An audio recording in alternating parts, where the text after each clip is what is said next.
Bueno, les vamos a contar acerca de la nota que tenemos para hoy y tiene que ver con salud. Vamos a hablar acerca de tuberculosis. ¿Qué está pasando? Se incrementaron los casos a nivel nacional. Tucumán no es la excepción. Esta es una situación general en varios países. Preocupa a las autoridades sanitarias y estamos con el jefe de servicio de tuberculosis de la provincia de Tucumán, el doctor Luis Raya, también es infectólogo, y vamos a conocer qué es lo que está pasando. ¿Qué tal? Buenos días y bienvenido. ¿Qué tal? Buenos días. Bueno, con respecto a la tuberculosis, lo que estamos viendo en estos últimos 3-4 años es un aumento paulatino de la incidencia de la enfermedad.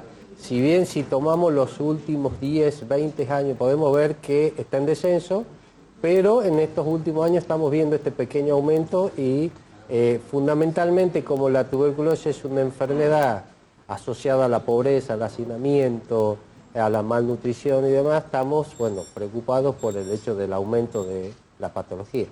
En los últimos 2 o 3 años se viene registrando este incremento respecto a años anteriores. Acá en la provincia de Tucumán, de una tasa de entre 11 y 12 por 100.000 habitantes, estamos teniendo actualmente 15,5 por 100.000 habitantes.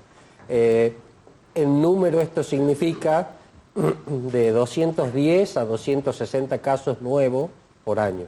El problema con esto tiene que ver, como decía, con que está muy relacionado con las condiciones de pobreza y hacinamiento, porque marcaba una diferencia respecto de otras enfermedades que se contagian apenas uno entra en contacto, por ejemplo sarampión. En el caso de la tuberculosis se necesita varios días para contagiarse. Claro, la tuberculosis tiene la particularidad que para que se produzca el contagio necesitamos un contacto permanente o asiduo con la persona enferma y que esté eliminando bacilos. Eso se traduce en 5 o 6 horas diarias durante 60-90 días consecutivos. Eso para infectarse. Y de ahí ciertas condiciones del organismo para poder enfermarse. O sea, es mucho más difícil, por eso que hay menos casos, pero no es imposible y estamos juntando casi todas las condiciones para que esto se produzca. ¿A qué síntomas hay que estar atento para detectar a tiempo y empezar el tratamiento cuanto antes? Fundamentalmente los síntomas son la tos y expectoración. Si uno lo piensa así, veremos que el asma, la gripe, la bronquitis, el fumador crónico, son personas que tienen tos y expectoración por más de 15 días, pero con la particularidad que no cede con los tratamientos convencionales. Entonces, esa persona o a esa entidad le llamamos sintomáticos respiratorios. Y esta es la persona que hay que sospechar y estudiar y descartar la posible tuberculosis. ¿El análisis para detectarlo es sencillo? Sí, es un análisis muy fácil, gratis, lo hace toda la provincia y es un análisis de la flema. Se llama un análisis de esputo, que es juntar la flema de los pulmones en un frasquito y analizarla. ¿Se tienen los resultados al día siguiente? Los resultados son muy rápidos, prácticamente al otro día ya están los resultados. ¿En qué grupo etario? ¿Son escolares? ¿Quiénes son los que más están registrando casos de tuberculosis? En tuberculosis lo que se ve es la población etaria de mayor actividad productiva, entre los 15-17 años hasta los 40, que es la edad más productiva del ser humano y por eso es que tiene mucho impacto social, porque generalmente esta persona, que son más los casos en varones, generalmente son los sustentos en la familia y al provocar esta patología que requiere reposo durante un largo periodo, influye socioeconómicamente y culturalmente mucho. ¿Puede llegar a ser grave esta tuberculosis o resistente a tratamientos? Porque hoy en día se habla mucho de la resistencia a los medicamentos, como que ya no nos hacen tanto efecto como antes. O sea, antes se tenía como, en un pasado más cercano, cura casi todo, pero ahora dicen que está más difícil tratar. Sí, la característica de la tuberculosis es que se asoció a otras patologías.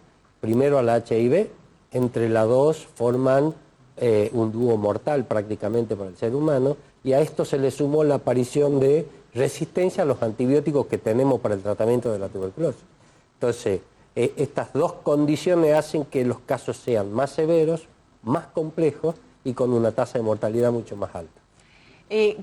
Hablando de otra infección que preocupa y tiene que ver con la sífilis, una infección de transmisión sexual. A mitad de año salía la noticia de que se habían triplicado los casos entre 2013 y 2017. ¿Esto es así? ¿En Tucumán también? Sí, lo que se estuvo viendo en estos últimos estudios es que entre el 2013 y 2017 de una tasa de casi el 12 por 100.000 habitantes, pasamos al 35 por 100.000 habitantes, que es mucho. Inclusive, a mediados de este año estábamos viendo que las tasas ya pasaron las del año 2018, o sea que es una enfermedad que va en incremento y está muy en relación con, recordemos que la sífilis es una enfermedad de transmisión sexual, con la actividad sexual fundamentalmente, el descuido, el no cuidado, la mala protección, la mala educación sexual, ¿sí? Que es un tema muy importante. La educación sexual es una de las principales herramientas para el tratamiento de esta patología. Y la otra es el uso del preservativo. Es fundamental. Es fundamental. Ahora, ¿se detecta a tiempo la sífilis más fácil tratarla? ¿Sí tiene cura, digamos, y tiene una cura rápida? ¿Cómo sería? Sí, la sífilis tiene algunas características. Primero que una vez que la bacteria ingresó al organismo, en el lapso de 20 días, un poquito más, empiezan a aparecer los síntomas. Los síntomas son característicos, es una úlcera, una llaga en los órganos sexuales femeninos y masculinos, en el ano, en la boca. Y la característica es que es una úlcera que no duele, no molesta, y por eso pasa desapercibida muchas veces, y es el momento de mayor contagio. Ese es un periodo inicial. Después de pasado algunos años, aparecen otro tipo de lesiones que ya son, que afectan todo el cuerpo, generalmente en la piel, es una erupción y fundamentalmente afecta las palmas y las plantas de los pies, que son muy pocas las patologías que hacen esto, la sífilis es una de ellas. Estos son los periodos más contagiosos. La sífilis tiene la característica que tiene un diagnóstico fácil, con un análisis que se llama BDRL, que se lo pide en los prelaborales a toda mujer embarazada, porque es el otro grupo de transmisión. La otra forma de transmisión es de madre a hijo, y lo más importante es que tiene un tratamiento. La sífilis se cura, y se cura con penicilina. O sea que todavía sí seguimos con el alto nivel de efectividad de la penicilina para esta patología. Pero no deja de sorprender en el consultorio de ustedes la cantidad de casos que ven, ¿no? Se están viendo muchos casos, generalmente en gente joven, entre los 15 y los 25 años, son la mayor cantidad de casos que estamos viendo, y es fundamentalmente la asociación de las malas conductas sexuales, la poca seguridad sexual, el mal uso de los preservativos, la aparición del uso de sustancias ilícitas que nos llevan a una condición de libertinaje, por decirlo de alguna forma, en la actividad sexual, y esos son los factores más importantes para que esto aparezca. O sea, uno de los puntos importantes sería acordarse, digamos, de estar consciente de que hay que usar estos métodos de protección, estos métodos de barrera, ¿no? Y hay que recordar que el profiláctico no es tan solo apuntando a que no queden embarazadas, a que no contagie el HIV, sino a todas las enfermedades, infectos contagiosos de transmisión sexual. HIV, sífilis, hepatitis B, hepatitis C. Hay un grupo grande de patologías que se previenen con el sexo seguro, principalmente, y el uso de preservativo. Bueno, no tendríamos más tiempo, pero para redondear, digamos, hablábamos fuera del aire, como que hay, de alguna manera, un retorno a algunas enfermedades que pensábamos erradicadas. El caso de sarampión es uno, ¿no? El caso de sarampión es uno que estamos viendo, y esto va muy de la mano con ciertos grupos poblacionales que son renuentes a la vacunación.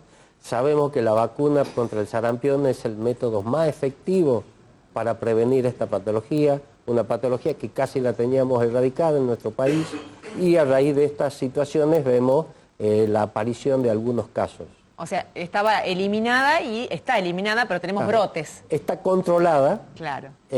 Pero bueno, no teníamos brotes hasta estos últimos meses, años, que aparecieron estos casos. Y el peligro que países vecinos como Brasil están teniendo un pico, digamos, de enfermedad. Claro, y no somos, estamos dentro del mismo contexto, y la comunicación entre ambos países es muy fluida. Hoy en día, con prácticamente todo el mundo, es muy fluida, entonces nos confiere mayor riesgo. Por eso es tan importante que se cumplan los esquemas de vacunación. Sobre todo para proteger a los menores del año, ¿no? Sí. Y es una patología que afecta fundamentalmente a niños, ¿sí? Y es donde mayores complicaciones podemos llegar a tener. Bueno, doctor, muchísimas gracias por la entrevista. La verdad que hemos hablado de todo rápidamente a las corridas, pero hemos podido informarnos. Muchísimas gracias. No, por favor.